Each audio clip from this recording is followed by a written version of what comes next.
हो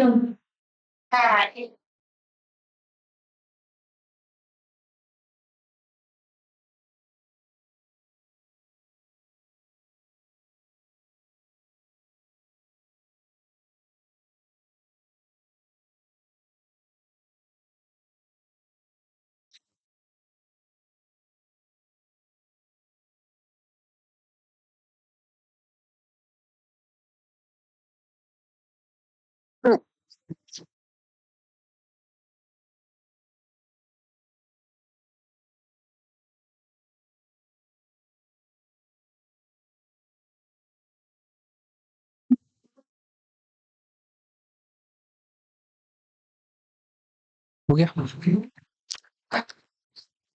चलिए सभी अभ्यर्थियों का स्वागत है सादे पीएससी एकेडमी के ऑनलाइन प्लेटफॉर्म पर। सभी बच्चे जल्दी से कनेक्ट हो जाएंगे। आप सभी की हिंदी की जो कक्षा रहती है मैराथन में वो चालू हो चुकी है, कनेक्ट रहेंगे। चलिए भाई एक बार वीडियो को लाइक जरूर कर देंगे अगर आप जुड़ चुके हैं तो। यहाँ पर आप लोग की क्लास कंटिन्यू होगी यहाँ से, तो सभी बच्चे लाइव रहेंगे और कनेक्टेड रहेंगे। चलिए ध्यान देंगे सभी बच्चे। एक बार बता देंगे आवाज ठीक से आ रही है कि नहीं आ रही है। आवाज ठीक से आ रहा है, वीडियो में कोई प्रॉब्लम तो नहीं है, क्योंकि हमने अभी जस्ट स्टूडियो स्विच किया है तो इस दौरान थोड़ा सा प्रोसेस रहता है।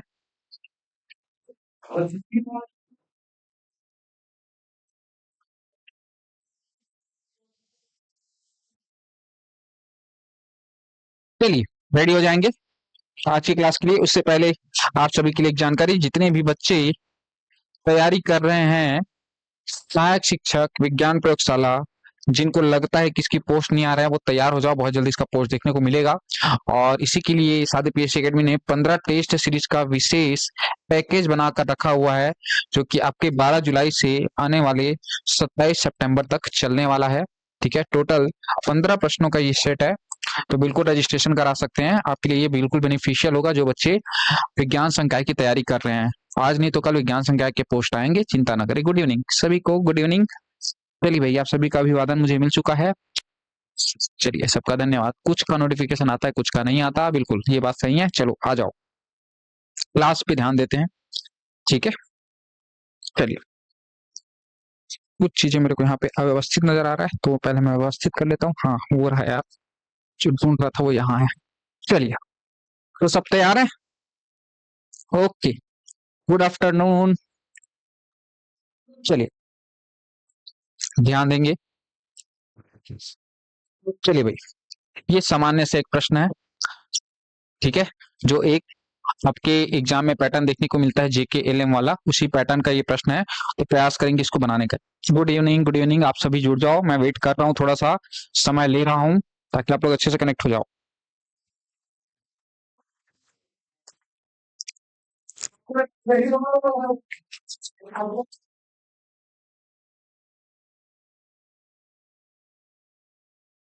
राधे राधे।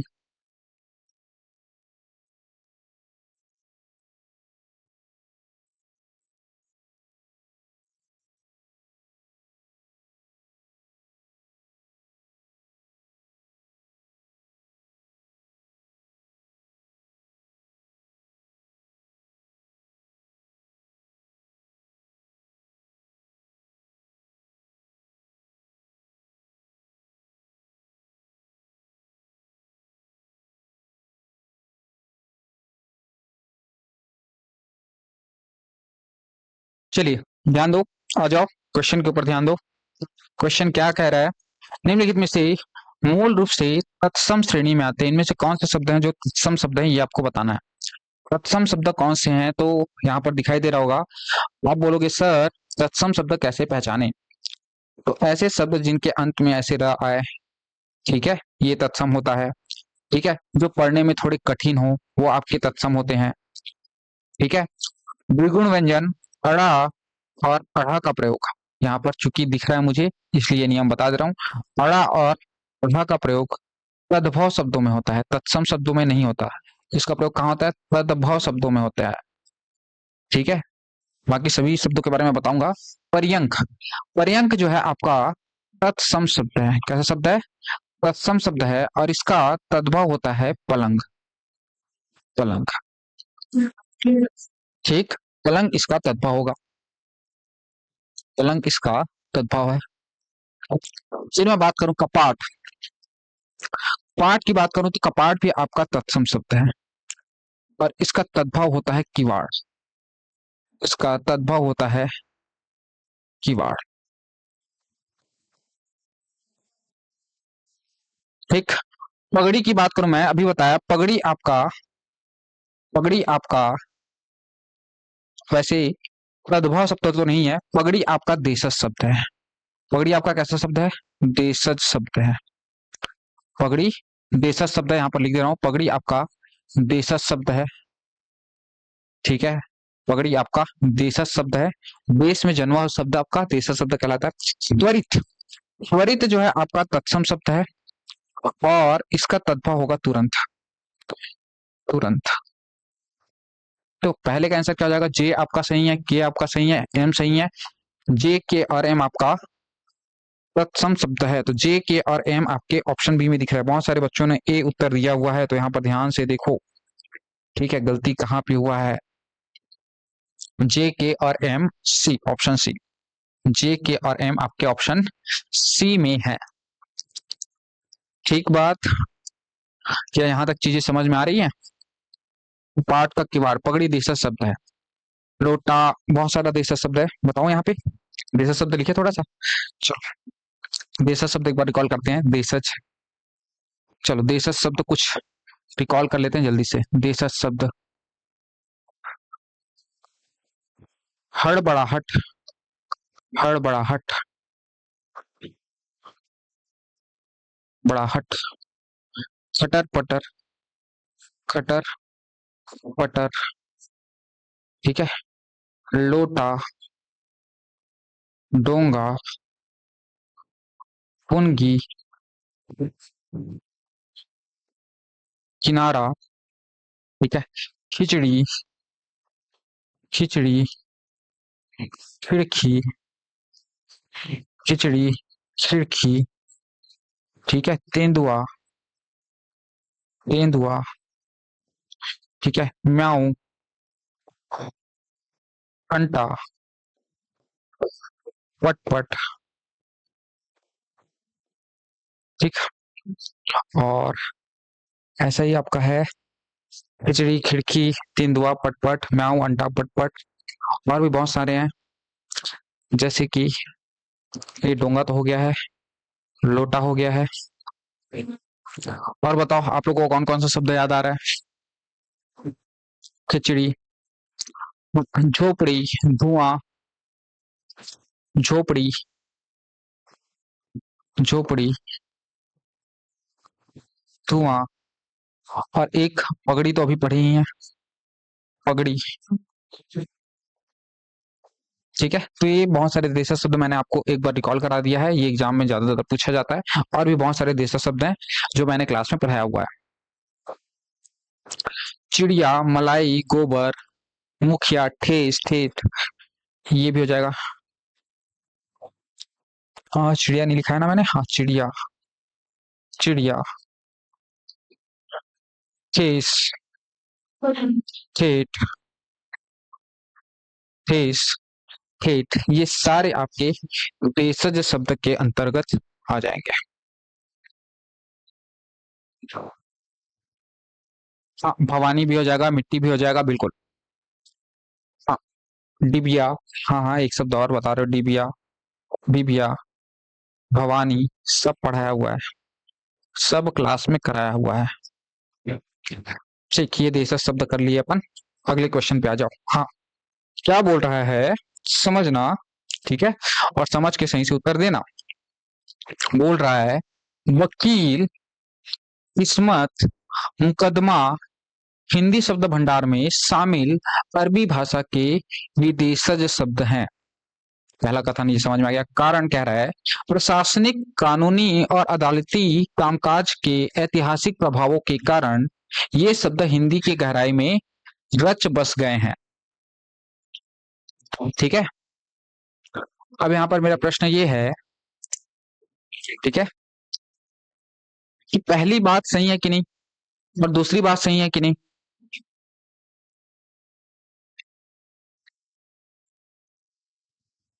दोनों सही है और दोनों एक दूसरे की व्याख्या भी कर रहे हैं कि कैसे अरबी भाषा के शब्द हिंदी भाषा में आए, क्योंकि कहाँ इसका प्रयोग हो रहा है, प्रशासन में, कानूनी क्षेत्र में और अदालती कामकाज में इसका प्रयोग बहुत ज्यादा भर भर के होता है। तो इसी वजह से ये हमारे देशज मतलब हमारे देश में ये आ गए हैं, ये हमारे हिंदी भाषा में ये आ गए हैं। है तो ये विदेशी शब्द है, कैसे शब्द विदेशी शब्द और अरबी भाषा के ही विदेशी शब्द हैं। ठीक है, किस भाषा के विदेशी शब्द है, अरबी भाषा के विदेशी शब्द है, ये बात सही है। कारण भी सही है कि क्यों ये इसका प्रभाव भारत पर इतना ज्यादा है, ये भी सही है। तो कारण और कथन दोनों सही और दोनों एक दूसरे की सही व्याख्या कर रहा है। मुझे कमेंट बॉक्स में एक दो प्रश्न का उत्तर देंगे, उसके बाद थोड़ा सा अरबी अरबी भाषा के शब्दों को रिवाइज करेंगे। ठीक है, तो सबसे पहले मेरे को बताओगे अपील किस भाषा का शब्द है, अपील किस भाषा का शब्द है, जल्दी से कमेंट बॉक्स में बताओगे अपील जो है किस भाषा का शब्द है। ऑनलाइन जितने भी बच्चे हैं बताएंगे अपील किस भाषा का शब्द है।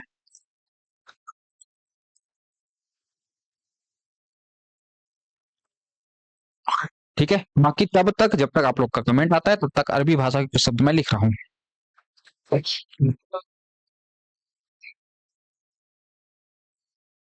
अरबी शब्द मैं यहाँ पर लिख रहा हूँ। कहानी मैंने इसकी बताई हुई है, आई होप आप सभी को याद होगी, और जिनको नहीं पता वो सुनेंगे ध्यान से। तो यहाँ पर मैं लिख रहा हूँ स्टोरी, सुनिएगा। अमीर आदमी की औलाद ने क्या कर दिया, कत्ल कर दिया। अमीर आदमी की औलाद ने क्या कर दिया, कत्ल कर दिया। अमीर आदमी की औलाद ने क्या कर दिया, कत्ल कर दिया। ठीक है, मालिक ने मालिक ने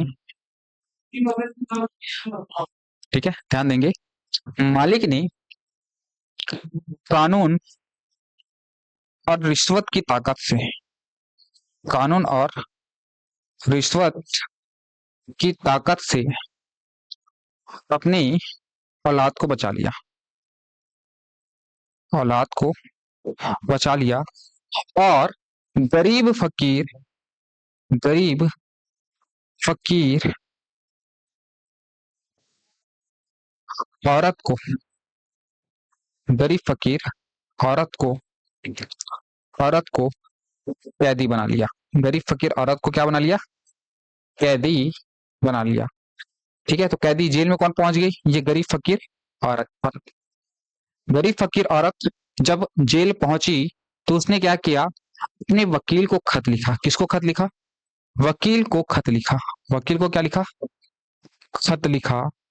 वकील आना चाह रहा था लेकिन वकील को हैजा हो जाता है। वकील को क्या हो जाता है, हैजा। ठीक है, क्यों वकील को खत लिखा, ताकि वो उसका मुकदमा लड़ सके। क्या लड़ सके, मुकदमा लड़ सके। तो वकील को खत लिखा, वकील को हैजा हो गया था तो मुकदमा वो लड़ नहीं सकता था, इसलिए लास्ट में गरीब फकीर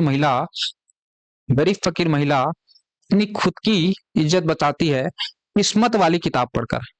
गरीब फकीर महिला ने किस्मत वाली किताब पढ़कर, देखोगे गरीब फकीर महिला ने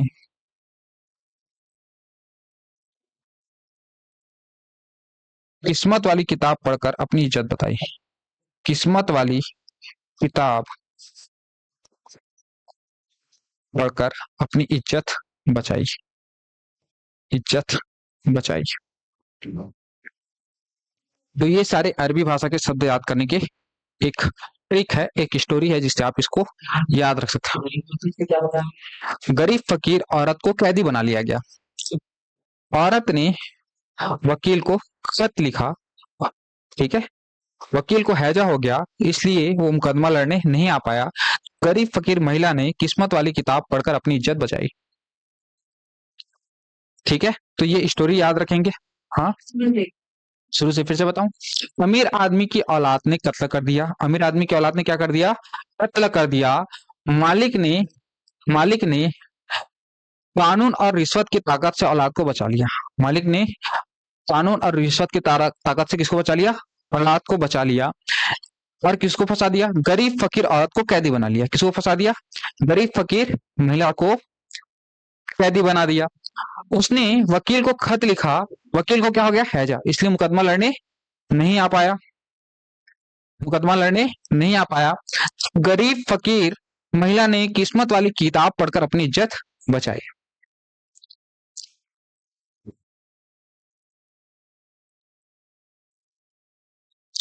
क्लियर? चलो, अपील शब्द जो है वो अंग्रेजी भाषा का शब्द है। जनरली हम लोग कंफ्यूज होते हैं अपील और वकील शब्द में। अपील अंग्रेजी भाषा का शब्द है और वकील, ये देखो वकील कहाँ दिख रहा है, वकील जो है किस भाषा का शब्द है, क्योंकि इन दोनों का एक जगह उपयोग होता है। अपील हम कहाँ करते हैं, अदालत में, और वकील से इसको जोड़ लेते हैं और हम क्या सोचते हैं कि यह अरबी भाषा का शब्द है। जबकि वकील आपका याद रखना, वकील आपका यहाँ पर होगा, ये देखो वकील कहाँ गया, ये रहा वकील, वकील एक अरबी शब्द है, जबकि अपील आपका अंग्रेजी शब्द है। छोटा छोटा बेसिक बेसिक डिफरेंस है, जो आपके ध्यान में रहेगा तो आपको एग्जाम में बहुत ज्यादा बेनिफिट पहुंचाएगा। क्लियर? चलिए, आप लोग का कमेंट पे मेरा नजर है ही, ध्यान दे रहा हूँ। ठीक है, अगले प्रश्न पे चलते हैं। यहां तक समझ में आई चीजें? ठीक है, चलो, ये है तत्सम और तद्भव को मिलाना है। तत्सम को उसके तद्भव से मिलाना है। तो उद्धर्तन का क्या हो जाएगा, उद्धर्तन हो जाएगा। ठीक है, वर्ण का तद्भव क्या है, कान। हरिद्रा का हल्दी, गर्दभ गधा, ये तो आसान प्रश्न था। पी का 2 हो जाएगा, क्यू का 3 हो जाएगा, आर का 1 हो जाएगा और एस का 4 हो जाएगा। तो ऑप्शन ए। फिर ए तो नहीं आ रहा कहीं, इससे पहले वाले में क्या आया था, ये फिर ए आ गया, ये सी आया है। ठीक है, आज ठीक है, आज ठीक है, बोला था मैं। ठीक है, इस बार कैसे गड़बड़ी करेंगे, चलो ध्यान दो। भाषा और व्याकरण की बारीकियों के संबंध में निम्नलिखित कथनों पर विचार कीजिए। पहला कथन कहला है, अवर का विलोम प्रवर होता है, अवर का विलोम प्रवर होता है, और अधम इसका, अधम का सही विलोम उत्तम होता है। अधम का सही विलोम उत्तम होता है। अवर का विलोम प्रवर, अवर सचिव सुने हो ना, ठीक है, अवर नीचे वाला, प्रवर ऊपर वाला। ठीक, अधम, उत्तम का विलोम शब्द होता है अधम, उत्तम का अधम, ये भी सही है। तो पहला कथन हमारा बिल्कुल सही है।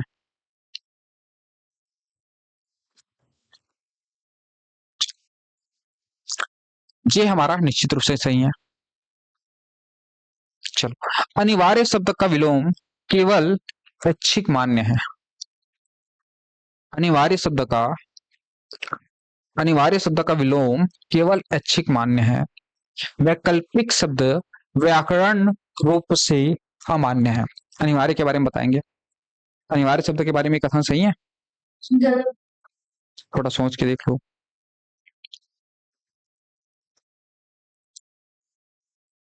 ठीक है, तो अनिवार्य का अगर मैं बात करूं,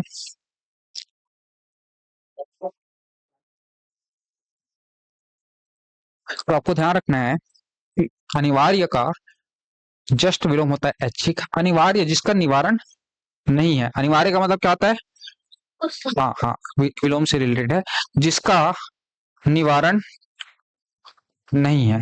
अनिवार्य का मतलब क्या है, जिसका निवारण नहीं है। अनिवार्य का मतलब क्या होता है, जिसका निवारण नहीं है, उसे हम बोलते हैं अनिवार्य।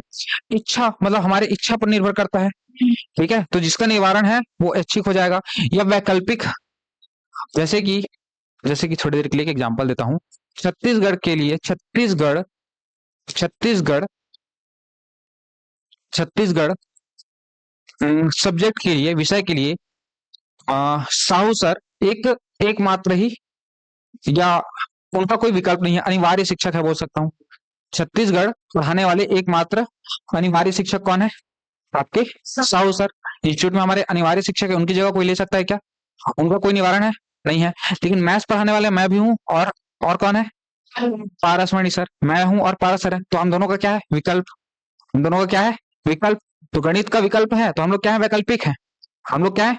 लेकिन साहू सर अनिवार्य है, निश्चित है। और कैसे ले सकते हो, ऐच्छिक है, या तो मेरे से काम करवाएंगे या तो पारस सर से काम करवा सकते हैं। ठीक है, तो ये दोनों ही सही है, ये दोनों ही विलोम शब्द सही है। ठीक है, तो इस हिसाब से हमारा के गलत हो जाएगा, यहाँ पे बोला हुआ अमान्य है, असल में सही है। खटर पटर और गड़बड़ी ध्वन्यात्मक अनुकरण के कारण विकसित हुए देशज शब्द हैं। तो अभी तो बताया खटर पटर गड़बड़ी, ये जो अड़ा अड़ा डाटा वाला आता है ये जनरली आपका क्या रहता है, देशज शब्द रहता है। तो एल आपका सही होगा। इस हिसाब से आपका जे और एल आपका कहाँ दिख रहा है, ऑप्शन सी में दिख रहा है। ठीक है, समझ में आया है? ऑनलाइन वाले बच्चों को समझ में आ रहा है? अरे भाई उदाहरण दे रहा हूँ, तुम लोग वाट लगा रहे हो, मेरा मनीष सर भी है बोल रहे हो। ठीक है,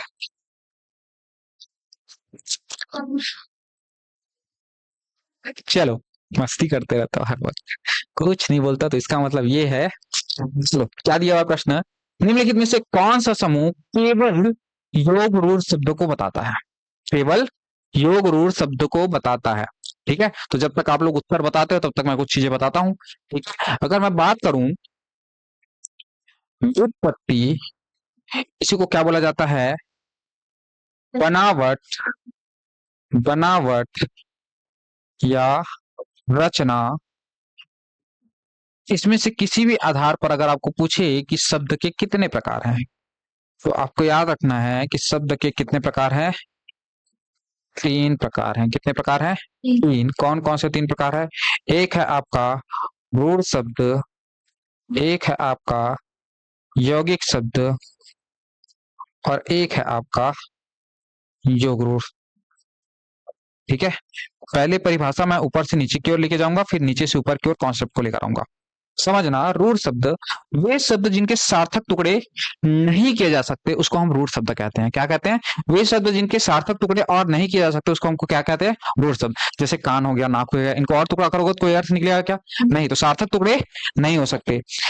वे शब्द जिनके सार्थक टुकड़े होते हैं या 2 रूढ़ शब्दों के योग से बने होते हैं, 2 रूढ़ शब्दों के योग से बने होते हैं और वही अर्थ प्रकट करते हैं जिससे वो बने हैं, वही अर्थ प्रकट करते हैं जिनसे वो बने हैं। जैसे कि विद्या धन आलय क्या हो जाता है, विद्यालय, तो जिससे बने वही अर्थ प्रकट कर रहे हैं क्या, विद्या, और आलय, आलय मतलब होता है स्थान, तो विद्यालय क्या बता रहा है, पढ़ने का स्थान, तो वही अर्थ प्रकट कर रहा है।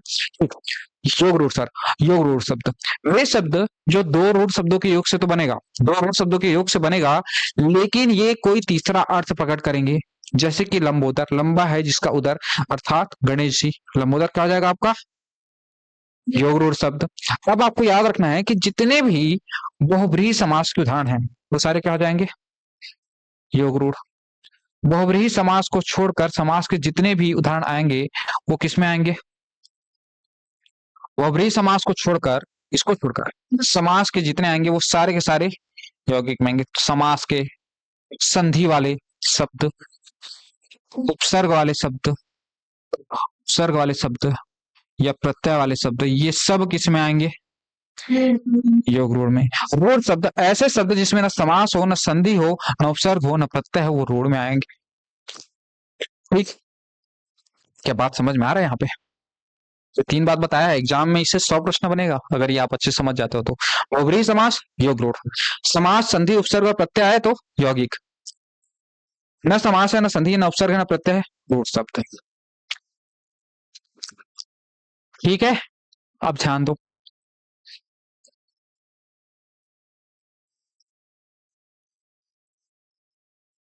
चलो फिर मैं एक चीज और बताता हूँ कि ये बहुब्रीहि समास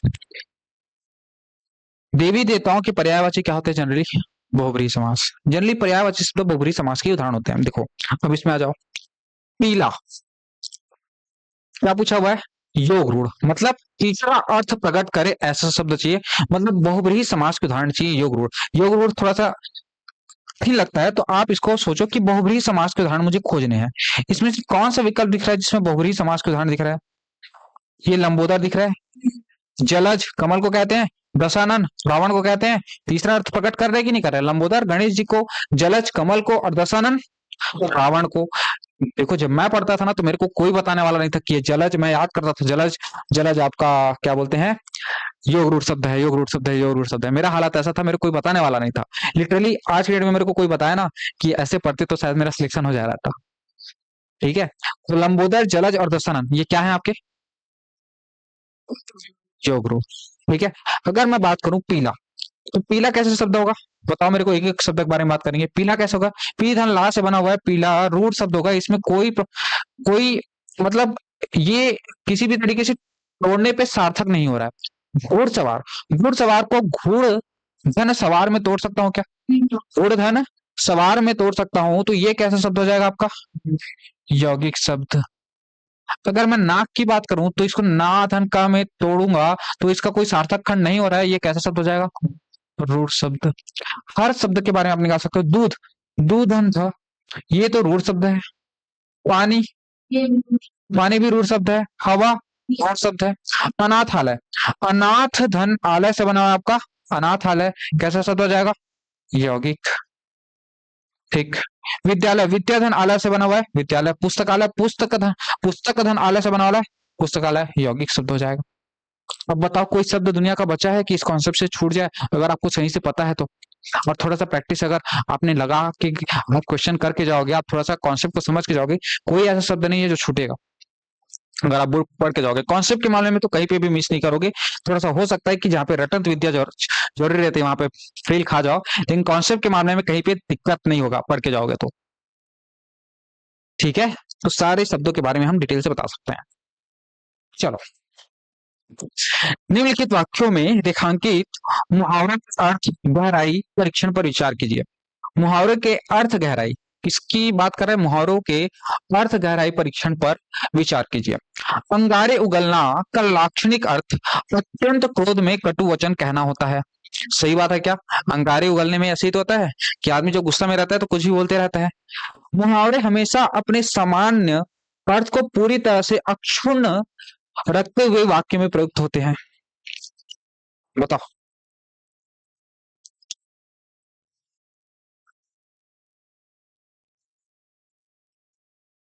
थैंक यू ईशा, अभी क्लास पे ध्यान दो। मुहावरे हमेशा अपने सामान्य अर्थ को पूरी तरह क्षुण्ण क्षुण्ण बनाए रखते हैं और वाक्य में प्रयुक्त होते हैं। क्षुण्ण बनाए रखना मतलब अपने आप को न बदलना। मुहावरे अपने मतलब अक्षुण्ण मतलब जैसे कि हम लोग बोलते हैं ना कि हमारे देश की गरिमा को हमने अक्षुण्ण बना के रखा हुआ है, मतलब हमारे देश को कोई तोड़ नहीं पाया है, बोलते हैं ना। तो क्षुण्ण का मतलब ये है कि मुहावरे हमेशा अपने सामान्य अर्थ को पूरी तरीके से अक्षुण्ण बनाए रखते हैं, मतलब इसमें परिवर्तन नहीं लेकर आते। क्या परिवर्तन लेकर नहीं आते, मुहावरे का जो अर्थ रहता है परिवर्तित होता है तो अक्षुण्ण बना के नहीं रखता है। ये जनरली सांकेतिक या लाक्षणिक अर्थ प्रदर्शित करता है। कैसा अर्थ प्रदर्शित करता है, सांकेतिक या लाक्षणिक। तो ये के आपका गलत है। एल के बारे में देखो, मुहावरों का मुख्य संदर्भ के साथ तालमेल बिठाने पर ही उनका वास्तविक वैचारिक अर्थ ग्रहण होता है या प्रकट होता है। यहाँ पर प्रकट होना, ठीक है, प्रकट होता है। मुहावरों का मुख्य संदर्भ के साथ तालमेल बिठाने पर ही उनका वास्तविक वैचारिक अर्थ प्रकट होता है। तो ये बात तो सही है कि मुहावरे का जो अर्थ है तभी प्रकट होता है जब हम उसको कब यूज करते हैं, वाक्य में, तब उसका वैचारिक अर्थ समझ में आता है। ठीक है, जैसे कि वह महिला बहुत गुस्से में थी और अंगारे उगल रही थी। तो अंगारे उगल रही थी का अर्थ उस वाक्य में प्रयोग करने के कारण हमको ज्यादा बेहतर तरीके से समझ में आया है। तो एल भी हमारा क्या है, सही है। ऐसा उत्तर कहाँ दिख रहा है, कुछ नहीं, समझ में आया है। चलो भाई, ये देखो क्वेश्चन दिया हुआ है, हिंदी में कारज और अक्षर जैसे शब्दों को अर्थ तत्सम शब्द कहा जाता है। कारज और अक्षर शब्द जैसे शब्द को अर्थ तत्सम कहा जाता है। ये वे शब्द है जो प्राकृत या अभ्रंश भाषा के बोलने वालों द्वारा अशुद्ध या शिथिल उच्चारण के कारण संस्कृत से थोड़े विकृत होकर हिंदी में आए हैं। संस्कृत से थोड़े विकृत होकर हिंदी में आए हैं। तो देखो क्या होता है, सबसे पहले आपका तत्सम शब्द आएगा। सबसे पहले कौन सा शब्द आया, संस्कृत भाषा में आया तत्सम, जैसे कि कार्य। ठीक है, कार्य, और इसी को आज के डेट में हम लोग क्या बोलते हैं, काज। ठीक है, लेकिन बीच में एक शब्द आया जिसे हम कह रहे हैं अर्थ तत्सम कारज। ठीक है, तो ये यहाँ से तत्सम स्टार्ट हुआ संस्कृत से, संस्कृत को ही बोलते हैं तत्सम शब्द। वे शब्द जो संस्कृत भाषा से आए हैं। संस्कृत के बाद कौन सा भाषा है, संस्कृत के बाद वैदिक संस्कृत, लौकिक संस्कृत, फिर आपका आया पाली, प्राकृत और फ्रांस, उसके बाद लास्ट में तद्भव आया होगा। ठीक है, तो इस दौरान कहीं ना कहीं ये कारज शब्द जो है प्राकृत और अभ्रंश के प्रभाव के कारण आया होगा। क्या प्राकृत और फ्रांस के प्रभाव के कारण आया होगा। ठीक है। तो ये जो कारज शब्द दिख रहा है ये प्राकृत और अपभ्रंश का इसमें प्रभाव हमको निश्चित रूप से दिखाई देगा, अपभ्रंश का प्रभाव दिखाई देगा। ठीक है, और ये हमारा वर्तमान हिंदी है। ठीक है, जिसको हम क्या बोल रहे हैं, तद्भव। ठीक, क्या बोल रहा है, कारज, कारज के बारे में बता दिया। वैसे ही अक्षर है, अक्षर का क्या होता है देखो, देखोगे अक्षर, अक्षर कैसे लिखते हैं, अक्षर इस तरीके से लिखते हैं, ये आपका तत्सम शब्द है अक्षर, और एक होता है आखर, लेकिन इसके बीच में एक अर्ध तत्सम शब्द आता है अक्षर। ठीक है, तो ये क्या है आपका तत्सम शब्द, ये कैसा है तद्भव शब्द, और अक्षर क्या हो जाएगा अर्ध तत्सम, दोनों के बीच में है अर्ध तत्सम, तो दोनों तो अर्ध तत्सम है, इसमें कोई डाउट नहीं है। कारज और अक्षर शब्दों को अर्ध तत्सम शब्द कहा जाता है, बिल्कुल सही बात है। कारण, ये वे शब्द हैं जो प्राकृत या अपभ्रंश भाषा में बोलने वालों द्वारा अशुद्धि या शिथिल उच्चारण के कारण संस्कृत से थोड़े विकृत होकर हिंदी में आए हैं। तो ये भी सही है, क्या कथन और कारण दोनों सही हैं, और दोनों एक दूसरे की व्याख्या भी कर रहे हैं। तो ऑप्शन सी में आपको उत्तर दिखाई दे रहा है। चलिए अगले प्रश्न की ओर, ये आप लोग थोड़ा सा जोड़ी मिलान करेंगे और कुछ नए शब्द मैं और ऐड करूंगा इसमें।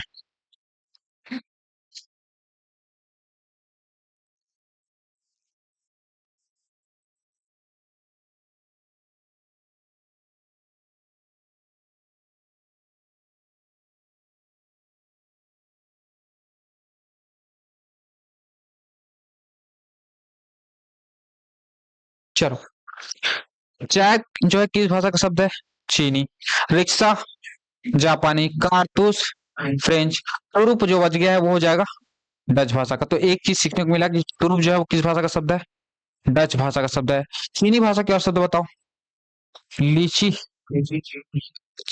चाय, कॉफी, लीची, लीची तो है क्या, लीची हो गया, चाय, कॉफी, लीची और चीनी, ये चारों ही आपके चीनी भाषा के शब्द है। जापानी क्या शब्द क्या बताया था, रिक्शा, एक और क्या बताया था, सायोनारा भी तो बताया था। ठीक, फ्रेंच भाषा का शब्द कल एक क्या बताया हूँ, अंग्रेजी जो है, अंग्रेजी शब्द जो है वो किस भाषा का शब्द है, फ्रेंच भाषा का शब्द है। कारतूस को सबसे ज्यादा पूछा जाता है फ्रेंच भाषा में, कारतूस को याद रखना है। अंग्रेजी जो शब्द है वो किस भाषा का शब्द है, फ्रेंच भाषा का शब्द है। ठीक, तो इस हिसाब से कौन सा उत्तर हो रहा है, P4 1 2 3 ऑप्शन है। ठीक, ठीक है यहाँ तक।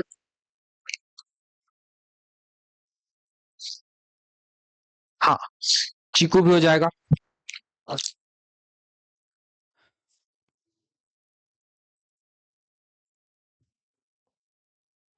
चलिए, निम्नलिखित में से कौन से शब्द रचना या बनावट के आधार पर यौगिक श्रेणी में शामिल किए जाएंगे, किस आधार पर, रचना या बनावट के आधार पर कैसा शब्द है बताना है, यौगिक।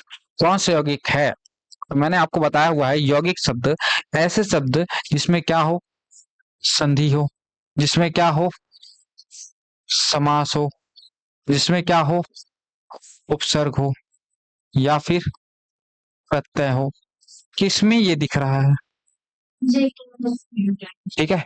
अनाथालय को देखो, अनाथ धन आलय से बना हुआ है, अनाथ धन आलय दो शब्दों के योग से बना हुआ है, तो ये क्या हो जाएगा, यौगिक हो जाएगा। क्या मैं बोल सकता हूँ कि यहाँ पर संधि है, दीर्घ दीर्घ स्वर संधि है, तो अनाथालय में तो संधि दिख रहा है।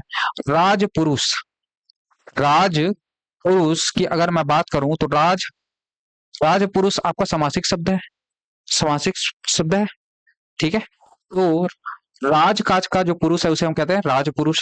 ठीक, जलज, जलज की बात करूं अर्थात जलज का मतलब होता है जल में जन्मा, जल में जन्मा, जल में जन्मा का अर्थ हम किससे लेते हैं, कमल से लेते हैं, और कमल अर्थात तीसरा अर्थ प्रकट हो रहा है, इसलिए ये कौन सा शब्द हो जाएगा आपका बहुब्रीहि समास, और बहुब्रीहि समास होने के कारण यौगिक नहीं योग रूढ़ शब्द हो जाएगा। कौन सा शब्द हो जाएगा, योग रूढ़ शब्द हो जाएगा।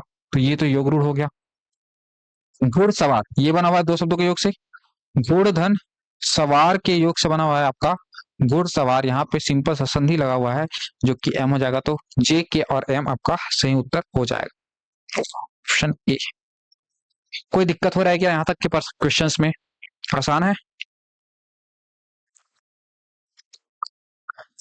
चलिए भाई। हम्म, आगे चलेंगे। हम्म, शब्दों की व्युत्पत्ति और अर्थ के आधार पर सूक्ष्म अंतरों पर विचार कीजिए। ठीक है, भी पढ़ा है, आप लोग आराम से बताना। जिन शब्दों के सार्थक खंड नहीं किए जा सकते उन्हें रूढ़ शब्द कहते हैं, जैसे नाक और कान। बिल्कुल सही बात है। ठीक है। फिर क्या बोल रहा है? सत्कार का विलोम तिरस्कार होता है। दुत्कार शब्द इसके विलोम के रूप में अमान्य है। क्यों अमान्य है भाई? सत्कार का विलोम तिरस्कार भी हो सकता है और दुत्कार भी हो सकता है। एक तो सत्कार है, या तो आप तिरस्कार करते हो या दुत्कार करते हो। ये दोनों पर्यायवाची ही हैं एक दूसरे के।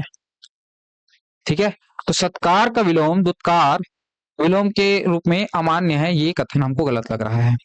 एक अनेकार्थी शब्दों के अंतर्गत एक ही शब्द के अलग अलग संदर्भों में भिन्न भिन्न अर्थ होते हैं, ये भी बात सही है। ठीक है, अनेकार्थी शब्द में क्या होता है? एक ही शब्द के भिन्न भिन्न अर्थ होते हैं, जैसे कि द्विज शब्द। द्विज का मतलब होता है दो बार जन्मा। अब जैसे कि हम लोग किसको किसको द्विज बोलते हैं? चांद को द्विज बोलते हैं, क्योंकि चांद जो है पूर्णिमा से अमावस्या तक घटता है, फिर अमावस्या से पूर्णिमा तक बढ़ता है। ठीक है, वैसे ही मैं बात करूं ब्राह्मण की, तो ब्राह्मण में एक संस्कार होता है, उस संस्कार के बाद उनका जन्म फिर से माना जाता है, पुनर्जन्म माना जाता है, तो उनका भी जन्म दोबारा माना जाता है। और किसको द्विज कहा जाता है? दांत को द्विज कहा जाता है, दांत को। और किस कुछ याद आ रहा है द्विज में?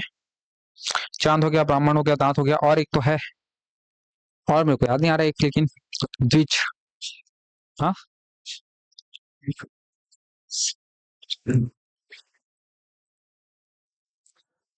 पक्षी। पक्षी पक्षी का जन्म दो बार होता है, क्योंकि ये अंडे में एक बार, अंडे के द्वारा एक बार जन्म लेता है, और दूसरी बार जब अंडा फोड़कर निकलता है तब दो बार जन्म होता है।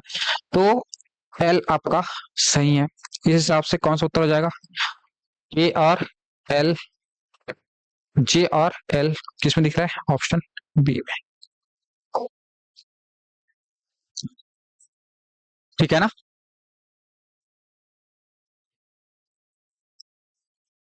क्वेश्चन को पढ़ो और थोड़ा सा उत्तर देने का प्रयास करो।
कौन सा सही लग रहा है?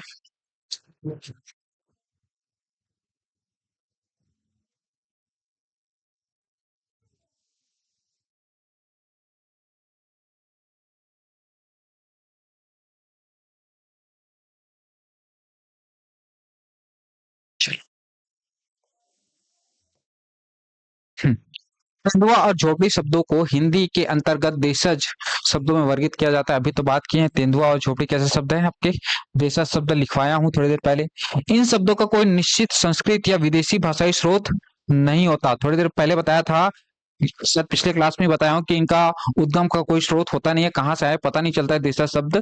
ठीक है, तो इनकी उत्पत्ति का स्थानीय आवश्यकताओं के अनुसार देश में ही हुई होती है, देश में हुआ होता है, लेकिन इसकी उत्पत्ति का वास्तविक सोर्स हमको नहीं पता होता है, कहाँ से आया हुआ है, उसको हम लोग क्या बोलते हैं? देशज शब्द कहते हैं।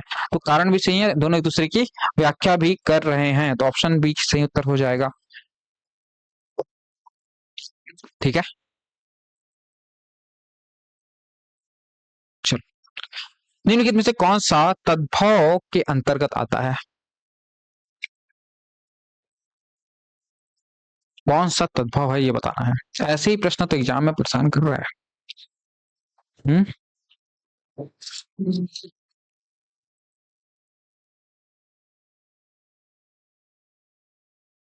बताओ। कोयल। ठीक है,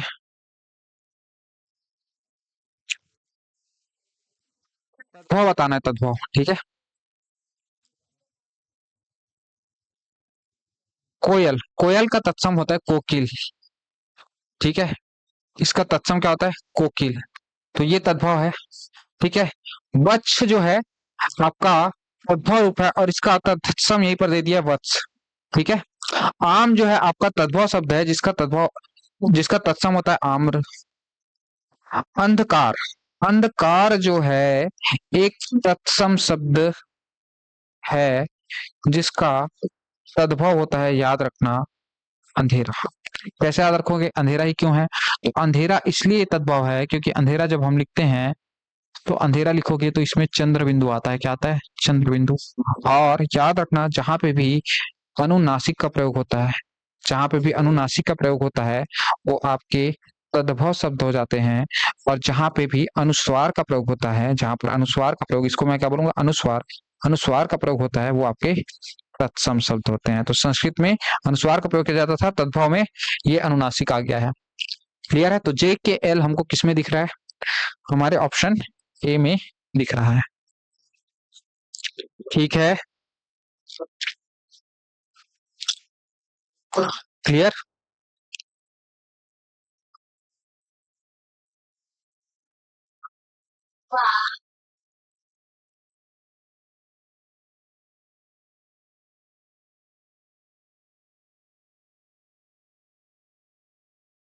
क्लियर,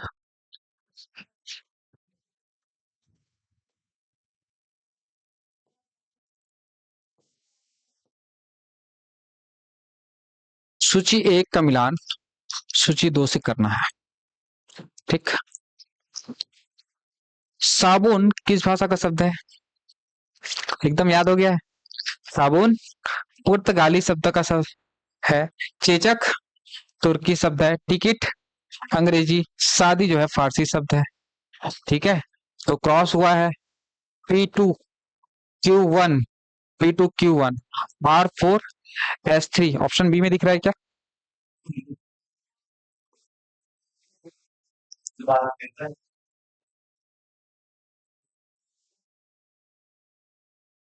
हम्म, 13 का बी, ओके।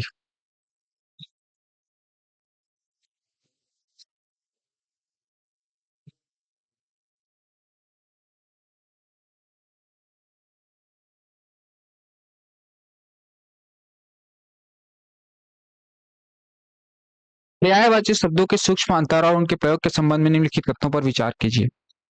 जलज और पंकज दोनों शब्द, जलज और पंकज दोनों ही कमल के पर्यायवाची हैं।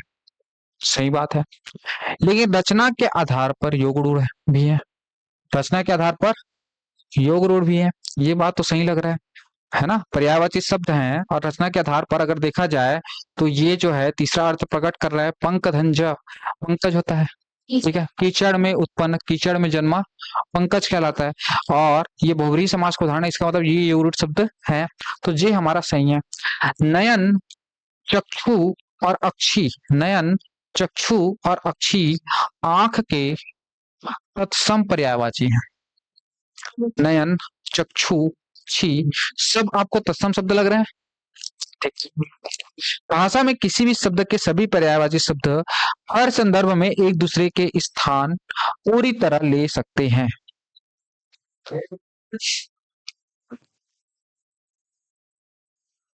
समझना, पर्यायवाची शब्द एक दूसरे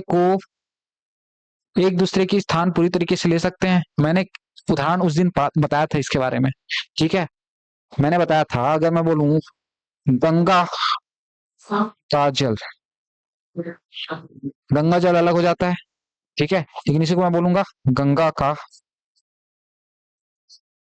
पानी, तो देखो अर्थ बदल जा रहा है। गंगा जल का गंगा जल होता है, ठीक है, लेकिन गंगा का पानी बोलूंगा तो यहाँ पर अर्थ वही नहीं दे रहा है। ऐसे ही आप बोलोगे नाले का पानी, नाले का पानी, नाले का जल बोलोगे तो शुद्ध हो जाएगा क्या, नाले का जल, नाले का जल लाया हूं आपके लिए, प्लीज ग्रहण कीजिए।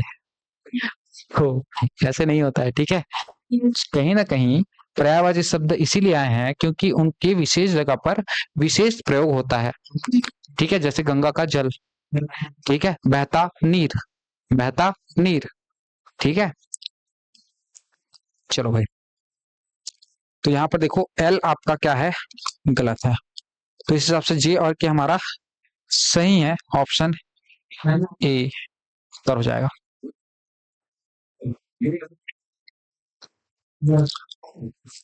चलो प्रश्न को पढ़ो और बताओ कि उत्तर क्या होगा।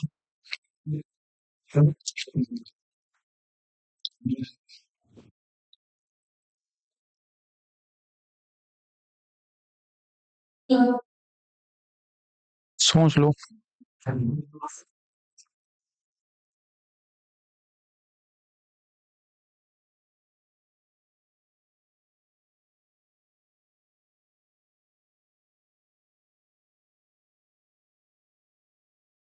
तो ये बात के देश पर फिट करना पड़ता है, मतलब यहाँ वो बाकी प्रयोग करना नहीं। चलो मैं बता रहा हूँ, सुनो। लोकोक्तियां अपने आप में पूर्ण वाक्य होती हैं। हाँ भाई, पूर्ण होती हैं। जिन ढूंढा तीन पाई या गहरे पानी बैठ, बार बार इसी बात को क्यों बोलता हूँ। जिन ढूंढा तीन पाई या गहरे पानी बैठ, इसका पूरा अर्थ है, ये क्या है, एक लोकोक्ति। ठीक है, कि भाई जो ढूंढोगे वो मिलेगा, बस आपको कड़ा मेहनत करना पड़ेगा, इसका अर्थ होता है। ठीक है, जो ढूंढोगे मिलेगा, बस गहरे पानी पैठ मतलब मेहनत आपको करना पड़ेगा। ठीक है, तो कहावतें अपने आप में पूर्ण वाक्य होते हैं और इनका प्रयोग स्वतंत्र रूप से किया जा सकता है, बिल्कुल किया जा सकता है, कर ही रहा हूं।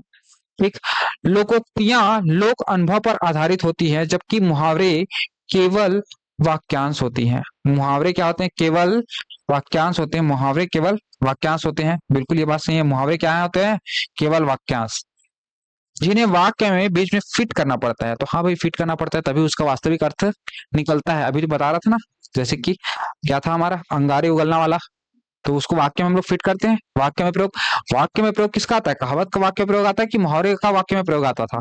मुहावरे का वाक्य में प्रयोग कीजिए, ऐसा प्रश्न आता था। तो मुहावरे का वाक्य में जब तक प्रयोग नहीं करेंगे तब तक उसका अर्थ जो है पूरी तरीके से स्पष्ट नहीं होगी। तो यहाँ पर कथन ए भी सही है और कारण भी सही है। ठीक है, और दोनों एक दूसरे की व्याख्या भी कर रहा है, क्योंकि लोकोक्तियां लोक अनुभव पर आधारित होती हैं, इसीलिए उसको क्या कहा जाता है, लोकोक्तियां कहा जाता है। तो एक दूसरे से दोनों कनेक्टेड भी हैं, इसलिए सही व्याख्या वाला उत्तर हम लोग लेंगे। ठीक है, ऑनलाइन जितने बच्चे, सबको समझ में आ रहा है।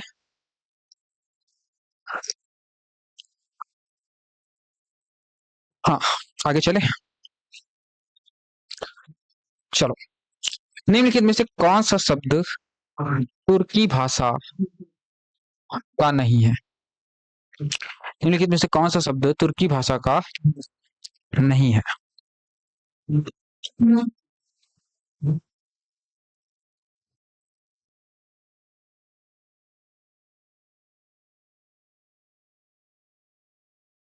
चलो, इसमें कालीन आपका तुर्की शब्द है। ठीक है, तुर्की की स्टोरी देखेंगे। हाँ, चलो तुर्की, चलो तुर्की शब्द देख लेते हैं जल्दी से, क्योंकि बहुत सारे शब्द हैं तुर्की शब्द।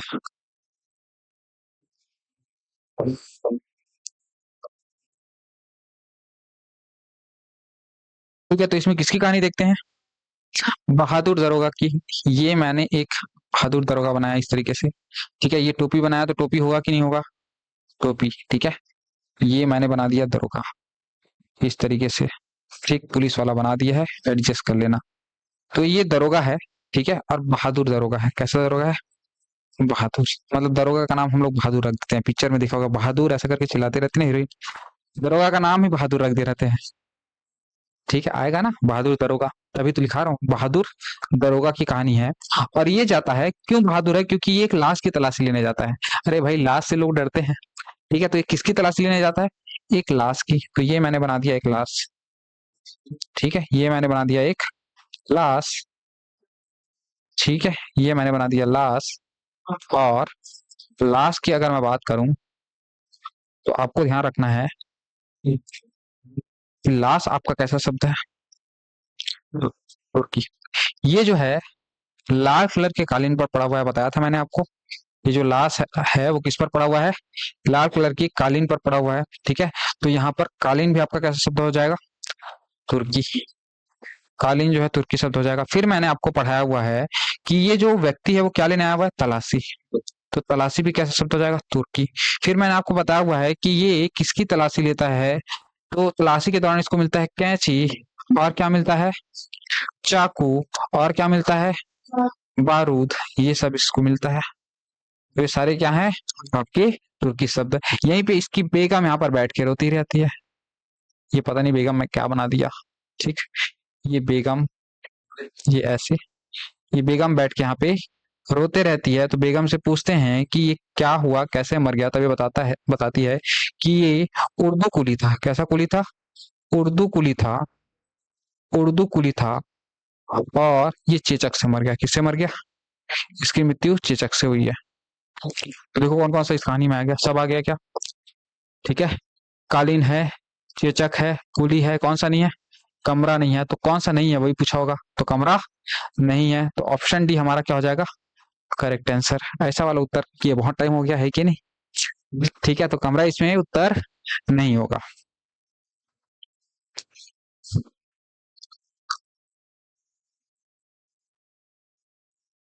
हाँ भाई, यहाँ तक क्लियर, आगे चले।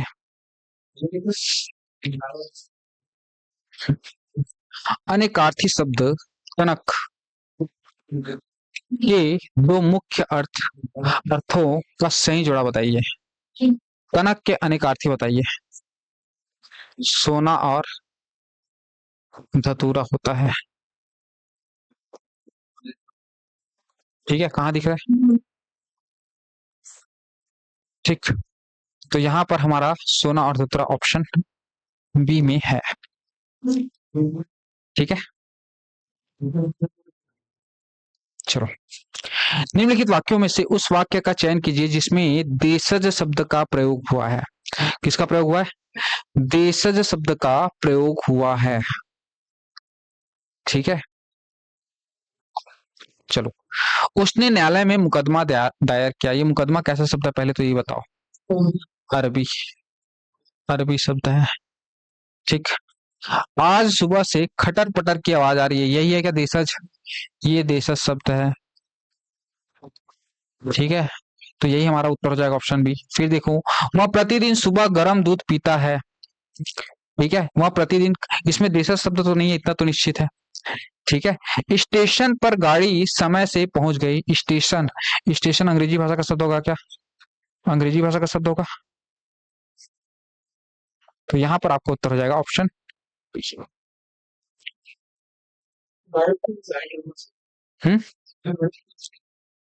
गाड़ी का भी मेरे को एग्जैक्टली याद तो नहीं आ रहा है। तो रेलगाड़ी जो है आपके संकर शब्द के अंतर्गत आता है। गाड़ी जो है ना, रेल जो है अंग्रेजी भाषा के शब्द के अंतर्गत आता है, और गाड़ी जो है, गाड़ी के बारे में देखना पड़ेगा। रेल अंग्रेजी भाषा का शब्द इतना कंफर्म है, और गाड़ी जो है भी, गाड़ी जो है ये हिंदी भाषा का शब्द है जहां तक, और हिंदी भाषा के अंतर्गत इसको देखना पड़ेगा कि तत्सम होगा कि तद्भव होगा। तद्भव होगा जहां तक, संभावना ये है कि तद्भव शब्द ही हो, क्योंकि अड़ा आ रहा है। तो हिंदी और इंग्लिश की मिलाप होने के कारण इसको संकर शब्द कहा जाता है, कि दो शब्दों के योग से बना हुआ, इसलिए क्या कहेंगे इसको, संकर शब्द। ठीक है, आप लोग के सिलेबस में नहीं है, फिर भी इसको पढ़ाता हूँ मैं, सब कवर करता हूँ। एग्जामिनर कुछ भी पूछ देगा, मालूम है मेरे को, कम से कम एलिमिनेट करते तो बनेगा। चलो,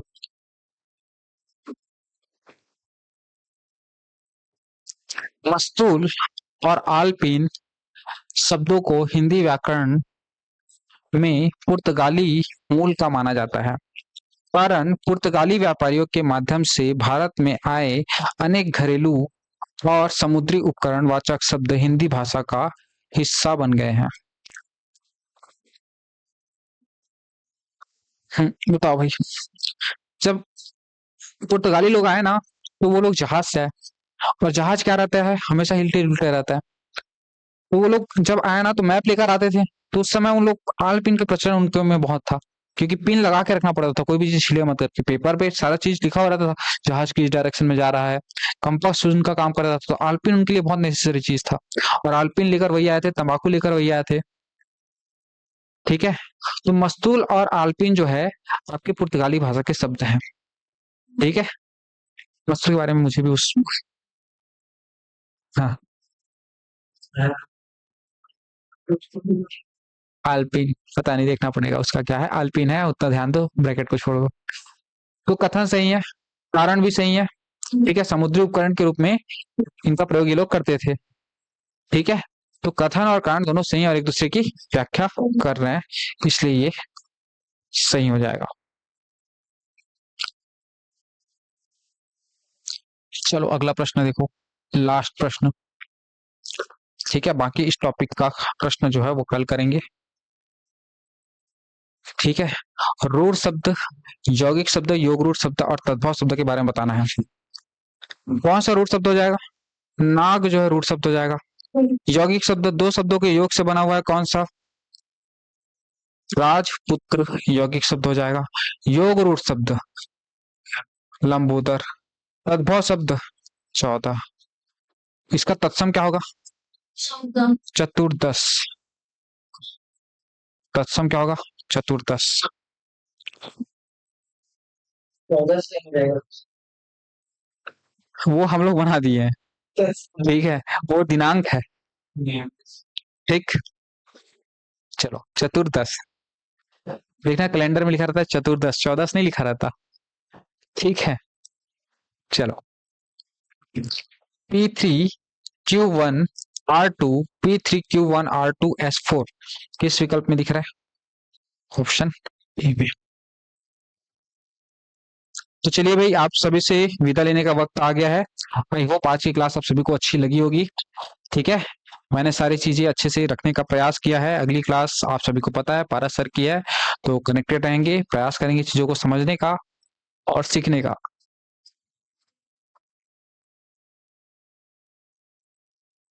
चलिए, थैंक यू।